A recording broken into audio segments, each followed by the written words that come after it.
So hi, Natalia, it's lovely to see you. And thank you so much for joining me on Scamp Stories today. I've been really excited about this, to hear more about your speaking journey and find out a bit more about you as a person, and also Natalka Design and all that you've done to build that.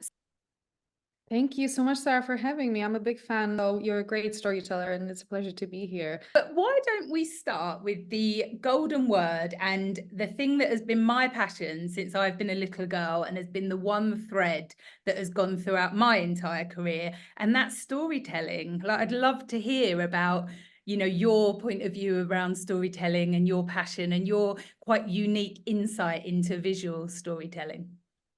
Oh, storytelling. I mean, to be fair with you, this is not my concept. I just feel like us as humans on this planet, since our first days, since whatever we can read in history, stories were the ways we connected. Stories are universal. Stories are there for us to connect, to understand each other, to get inspired, to action something, to get to know each other. So I guess what I do is just taking from the old days where the first language and the first way of storytelling was drawing on caves, and we have proofs of that, and just the most wonderful ways of people expressing themselves. So I guess for me, storytelling is at the core and the heart of everything we do.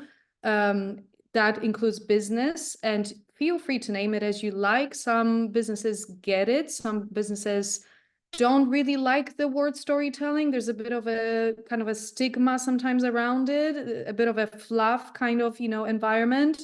So it really depends who you're speaking to and how they understand it. But to me, it's like at the core of everything we do. No one's going to care unless you storytell something so that they can engage. I think that's absolutely right. And it is that point around engagement, no matter who your audience is and whatever content you want to discuss, it is that story that is the bit that's going to hook someone in. So talking of stories, tell me your story about how you first came to be a founder and your journey as a founder. I'd love to hear more about that. I always say, do you want the espresso version or the wine version? But since we have a limited amount of time, I'll just go for kind of a quick one. I came here 16 years ago. I was supposed to just do my MA studies, which was in languages. So that's why I can speak to you, Polish, English, translation, that sort of world. Nothing to do with illustration and business. But that was supposed to be that. I was supposed to just do the studies and go back home. Yet my curious mind always finds a way to figure it out some things and look beyond what's the obvious, I guess. So whilst I was studying, I worked as a art teacher for special needs. I was taking kids through GCSEs and everything like that as well. And then I went into startup mode, and in that time I think like Twitter and kind of Silicon Roundabout and Old Street and Google came to East London and all that. And there was a lot of energy, I think. And I was just a very curious human.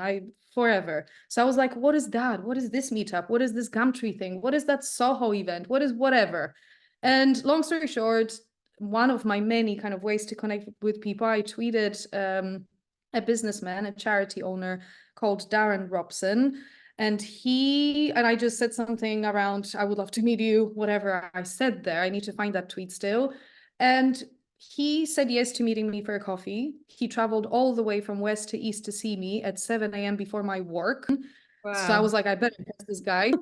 And I put some like random illustrations in a random folder, but I did a lot of illustrative visual work beforehand for free. My illustrations ended up in a royal family Task Trust charity. I was at Christie's at some point next to Wallace and Gromit Illustrator. So there's a lot of like random things that happened to me. That's why I was like, I'm curious. I want to continue digging that deeper. And we met, and the sentiment pretty much was, you're stupid. You've got talent. I don't know what you're doing in this job, whatever. I don't know how exactly I am here to help you, but this is my number. I work a lot with businesses. You definitely have tremendous talent where you can bring a lot of value to people's experiences and workshops and complex ideas and things like that. But he decided to become my mentor. He mentored me very intensely for the next 6 months. He supported me financially as well, because I was like, hey, I'm down for this. I want to do this, but London's expensive. I have no money. I have no one to really rely on to kind of, just make something possible for me. So it was very pragmatic and real. Like we just met at a place where he was like, right, I want to help you. This is crazy what you're doing here. What do you need? I will just support that for the next 6 months. And long story short, a lot of mishaps, a lot of challenges, a lot of doing things for free, a lot of crying in the evenings, a lot of what the hell am I doing? Starting very humble, having no investment, like proper investment in the back or something, very much gradually growing the business. And here we are going on our 13th year. I've got a team. I'm very excited. We do really, really big projects and very exciting and meaningful with corporates, with big brands, with government. And I am confused how we got here. Just to give you that start, that it was just, for some, it's kind of Netflix worthy, they say. Well, congratulations, because, I run my own business as well, and it's not easy. And I think what you've sort of summed up there, I love your use of the word curious. That's actually my buzzword for 2024, because I think it is that combination of curiosity, drive, having the balls to reach out and message people, a little bit of luck along the way, but let's make no bones about it, some sheer hard work, there's never a day off when you're running your own business, not in the true sense of the word. I'm quite curious, though, about the idea of entrepreneurship and whether that is something that you saw yourself as an entrepreneur, if it's a term that you identify with in any way. I think it's often quite misunderstood as a term, and just what it means to you, if anything. Yeah, I guess once I met someone who was saying to me, "Oh, I studied entrepreneurship in US and now I came here and I'm ready to start a business." And I always wondered about that and tried not to be, how do I say this? I never want to be cynical about anything. I'm just like, I'm always a student. I know I don't know. That's like on my forehead every day. So, but it did stop me in terms of, can you really study entrepreneurship? Or is there something in you that just needs to be there for you to kind of almost not know that you are this person that wants to create something to connect with other humans because something's really important to you and you want to just bring out that to the world and for more people to know about it and be influenced by it, and their life can be changed by it. So I think there's both. I don't want to kind of negate that. If you're not sure where you're going with your life, and studying entrepreneurship could be actually brilliant, right? So I just always try to, again, stay curious about it. But it did stop me because it came to me without knowing, I guess. I've always been, even as a kid, I sometimes think about it. I would take my mom's spices, line up my dolls in the room, and that would be my first kind of sales pitch to them, and try to sell some stuff. Or at 17, I would have my first business in Poland. My mom was my COO. She was making handmade pillows for me. I was painting whatever you want me to paint on them and selling them on kind of a Polish Amazon, let's call it, back in the days. And I was doing pretty well. In December, my room was full of boxes. So that was like a, let's say, second approach to like a, let's say, enjoying really, again, creating something out of nowhere and just being like, oh, I could do that. And I've never really kind of doubted as well that, oh, should I, shouldn't I, will it work, will it not work? If it doesn't work, I'll just do something else. So I've always had that blind, almost, if I may, belief that if there's an idea and if I can test it out, why not? In a room of 100 people, maybe one person will find it interesting. And I've always kind of had that, as I say, kind of just like, oh, try that, let's see what happens. So call me a entrepreneur, if you will, but I guess I've always had that sort of like, what can I make out of something, because it's in my brain. I wonder if people would be interested in that, and if I can help. That's amazing. And as a sort of woman running your own business, and as you've said, you've been doing it for quite a long time now. So I imagine you were actually quite young when you first launched the business. There's a lot of sort of talk online in particular about the backlash that some young female entrepreneurs or business owners, whatever you want to call it, can sort of receive at times. Is that something that's ever been in your remit? Have you ever been aware of it, or have you got any sort of thoughts or opinions on it? I mean, Sarah, again, I think that's a podcast on its own, right? We all have probably interesting stories. And I always, I'll be honest, I'm surrounded mostly by men in my business. My clients are mostly men. The people that I speak to in the big boardrooms are mostly men. And it's very easy to get a bit, not inspired by that and see that there's a big, big lack of a diversity of any kind in at certain level in the world of business. That's slowly somewhere changing, and I've had my fair share of kind of like, woof, I'm stepping into that sort of space.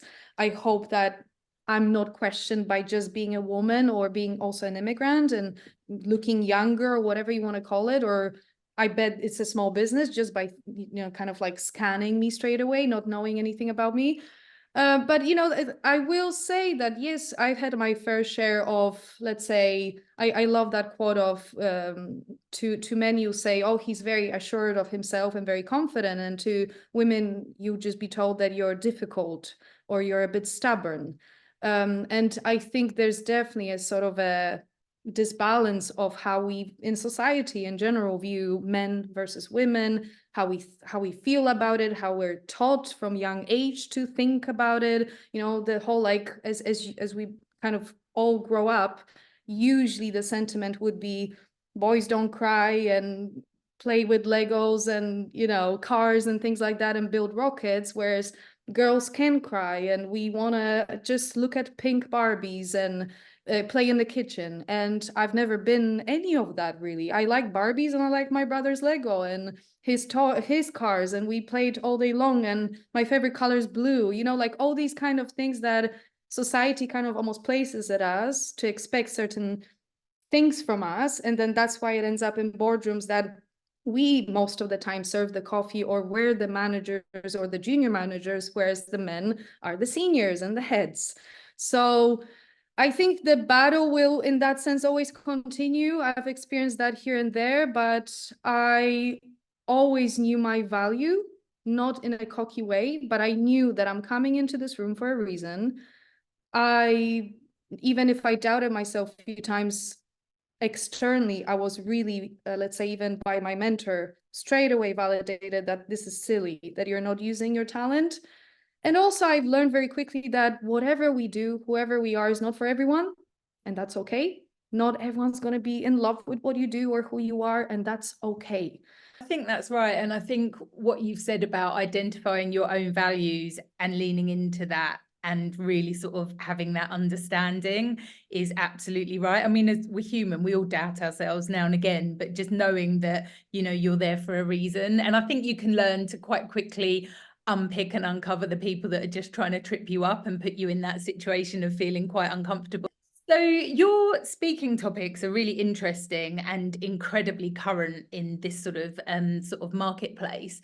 And one thing that I'm really interested to hear from you about is the growth mindset. I mean, when I look at your business, your client base is incredible and what you've achieved is amazing. So could you share some thoughts around sort of growth mindset and how that's sort of related to your own personal journey?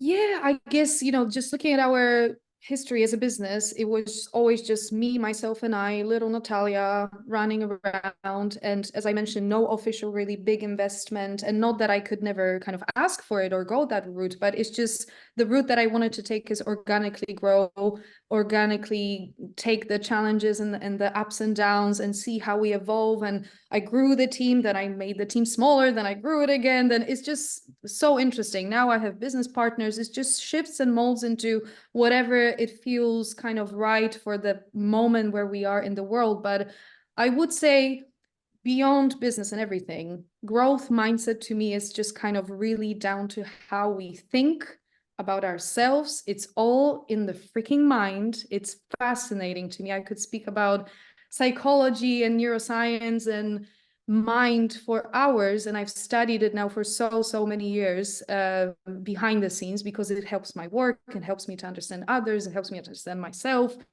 And to me, it's just sometimes really down to we are so much more powerful and ingenious than we think we are, but our minds can be our worst enemies many times, and that's on a daily, because the mind is just wired from years and years ago, where there was a bear running after us and all that, to think that something negative might happen. So I need to react to it rather than positive.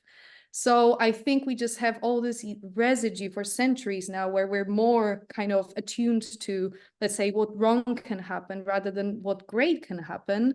And even like beyond all the techniques like manifestation or visualization, which very interesting data behind it there is, if you want to dig down deeper into it, that it's not just all fluff and drawing pictures on the wall. We are wired to believe and to act and to do more and faster and better when we believe, when we see that we can do something. So I think there's a lot to be said around how we think about ourselves, the world, and others, and how little tiny tricks could really help us all feel better about ourselves and the world, achieve more. And when we don't achieve more, not to put ourselves so much down, because that's something that I'm like, failure, thank God there's failures, because I wouldn't grow again or wouldn't shift into something more interesting or where something else is happening if I didn't fail. And we live in this world where, God forbid you fail, God forbid it's not perfect. And yeah, I'm fascinated by that. So I love to kind of speak to people about how to just take that with a bit of a different mindset. I love cracking those minds and kind of showing a different way. You know, I think all your points about neuroscience and how our brain is wired, it's really clear that we've got a mental health crisis at the moment. And it feels like anxiety is something that, you know, we talk about it a lot, but I don't know whether more people are experiencing it now or if we're just talking about it. But from your experience, is it something that people are starting to understand a bit more and wanting to hear a bit more about, or is it something that we should invest in more to sort of spread that knowledge to everyone really and make it more accessible? I mean, Sarah, where do I go from there? Because that's a huge one for me. I'm almost like, I always knew why I'm on this planet, why am I doing everything that I'm doing, but for the first time last year, I think I could finally name, let's say, the mission of, like, the real mission of why I'm on this planet and why my business is on this planet. And it is really to help people be seen.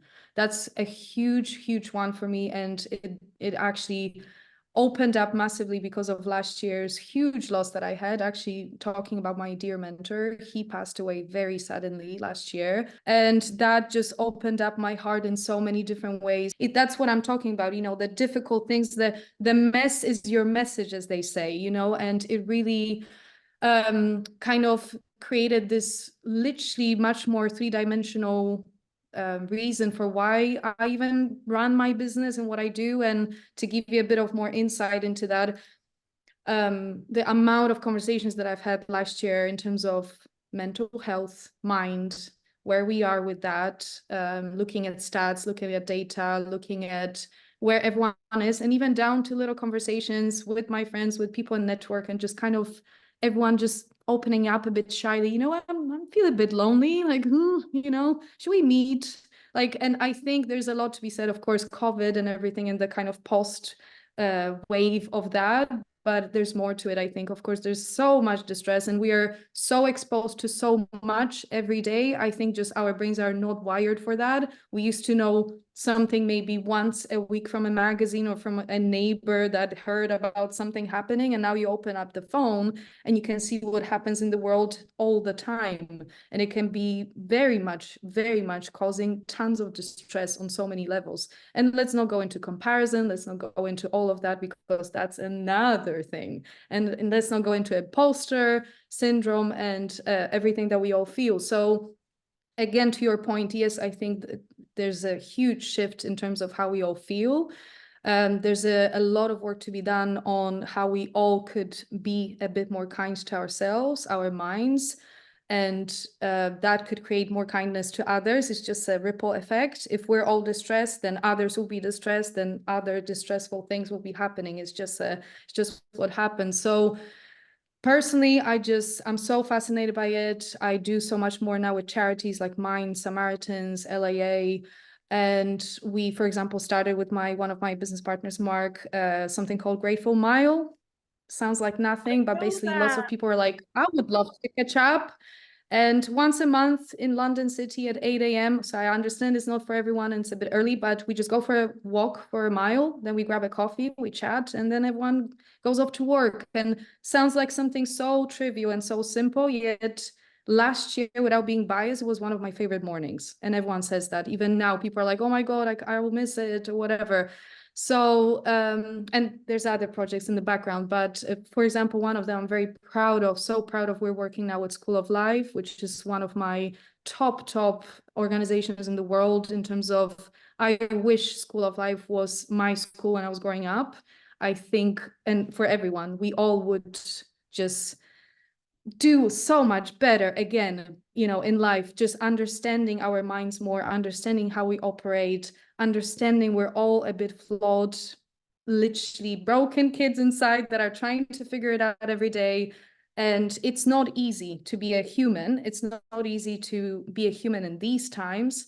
And again, I just feel like everyone just needs at least that one person that can see them, that can notice them and make them feel like they matter.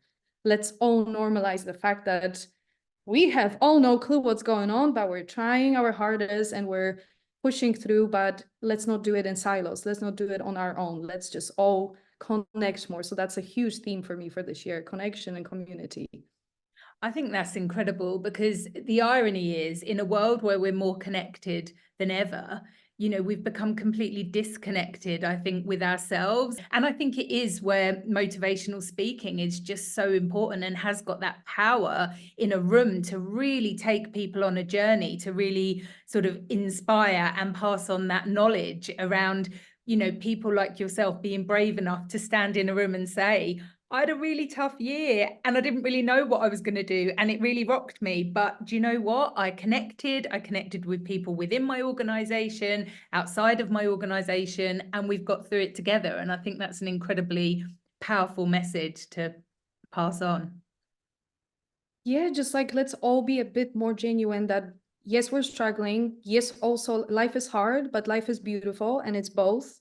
And there's nothing wrong in saying, for example, hi, I need help, or hi, I'm not really feeling great, or hi, I would love to speak to someone right now. Can you be that person for me? It's really down to that. And it sounds all like very simple and like it sounds like everyone's got that sorted. No, we don't. But I just feel so much, I don't know, so much that sort of need to share that message, that just having that belief and that one person to just check in with us and make us feel like we're seen. It's huge one for me. So for us to get that understanding that we are here for you to be seen in your stories, because it matters, because it can create change. That's why I do what I do. And I just feel like, I don't know, as you can see, even like light is now shining on me. So there's a lot of inspiration going on, which I'm very grateful for. I think that's a really interesting point, though, irrespective of the personal challenges that you felt last year. You're 13 years into your business, so you're not a startup anymore, far from it. You're incredibly well established. And I think business is like any journey or any relationship in life where the energy dips and wanes, and you have to find a way to reinvent yourself and sort of find not only your personal place in the world as you're going through changes in your personal life, but also what that means for your business. And now, crucially, the people that work for you in your business, because it's not just you anymore as a sort of solo.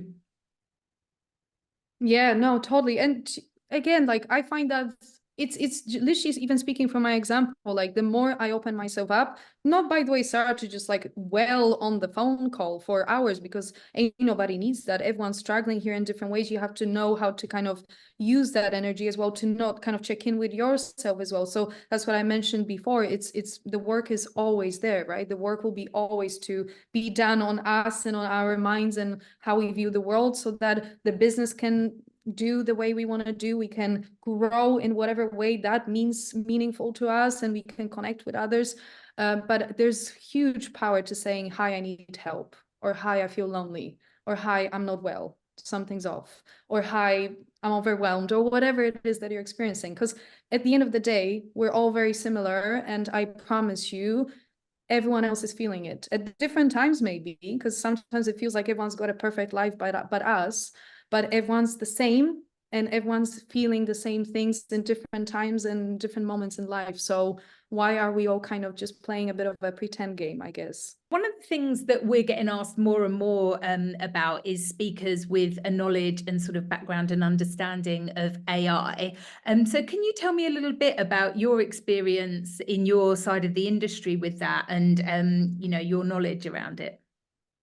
Yeah, no, AI is a big one for me. I love it. I'm one of those people that actually sometimes people get surprised that I love it rather than be scared of it. Because I don't like to get scared about things. And it's one of those things, it's like with internet, where we all scared a bit. What is internet and what is www dot something and how to navigate that, and it changed the world. And I think this is one of those moments in time where we're experiencing something that ain't going anywhere. So you might as well play with it and not be scared and explore rather than push it away because you're scared for your job or whatever else is media telling you. I always say, as long as we live in a world where we need to work to earn money, to spend the money and do it again, we all will need a job. We all will need to use our skills in certain ways. So I don't believe in the whole everyone's going to be jobless, because then good luck to the governments for paying for our joblessness.